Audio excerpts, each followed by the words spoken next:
Hey, how's it going, everyone? So this is Elegy for a Dead World.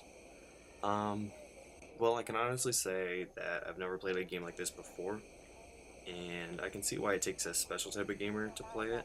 It's very unique. So, isn't going to be a review of the game Elegy for a Dead World, but I'm going to talk about the things I liked, the things I disliked, what I think worked and what didn't, and etc. and all that. And I'm going to do that in a way that's constructive to the storytelling in video games today. Um, Now, I've been pretty swamped this week. I've had about three different videos I've had to put together, so I'm sorry if this one seems rough. And I haven't dived headfirst into the game like I wanted to. But I think there are a lot of solid elements from what I did play that bring it together into a really nice functioning storytelling platform for players to channel their inner creativity. So now I think probably one of the things I think works best for Elegy for a Dead World is probably the fact that it's very open, or it can be as open as you want it to be. So you can have prompts that come up for you, or you can pick a setting where you can just freeform.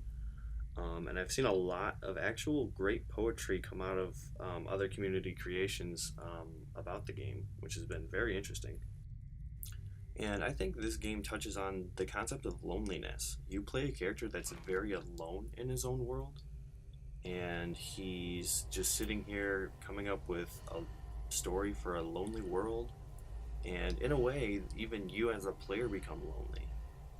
I think one of the best things that can come out of it playing this game is, say you have like a group of friends that you're playing with and it ends up just becoming like a game of Mad Lib.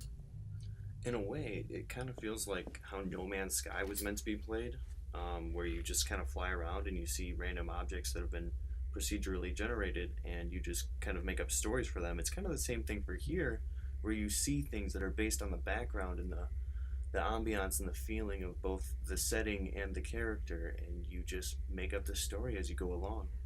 And then you share those stories. You share your story that you come up with your community or with your friends or however you want to share it. But it's all about that fact of sharing. Or maybe that's just my opinion, and maybe I just found a little bit more about myself and about the type of gamer that I am, where I am just a social gamer, and the reason I play competitive games is just to share the fact that I play them. Right, so back to the storytelling of Elegy for a Dead World.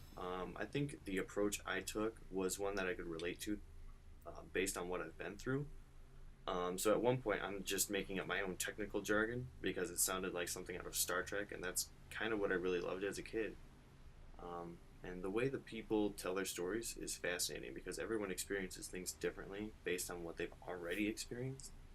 And this is kind of what makes everybody unique. And Elegy is a neat game in the sense that even with the same prompts that everybody's given, people are creative enough to alter it drastically based on their own experiences, and we just use that to compare to other people. Now, I'll admit some of my ideas weren't the cleverest. I mean, I'm sure you've seen a couple that I've thought were pretty funny, um, but I definitely see the appeal of the game. Some of the things I think didn't work for me was just probably the fact that aside from whatever you come up with, there was very little depth. Yeah, some of the backgrounds and landscapes were beautiful and interesting, and you could kind of use those visuals as a way to tell your story. It just felt like it didn't have enough substance. I don't believe that the price was justified for the content because you are the content, and I feel like I should be paying myself at that point if I'm just going to come up with a story. The other thing is, I heard that there was like a praising of the soundtrack for the game, and I just don't believe that's true because all I hear in the background are just drones and constant buzzings, and that's it. There's no music, there's no special effects or special sound effects that I can really relate to. So in the end, I guess I'll just have to rate the game like a 6 out of 10 just because it didn't have that. It didn't really appeal to me as the kind of gamer that I am, I think. And I think there's some room for improvement, but I don't know, after 2 years on the market, it doesn't seem like it's going to get touched on. So, anyway, thanks guys for watching. I appreciate it. Sorry it took a little longer than I thought, but thanks for sticking through it.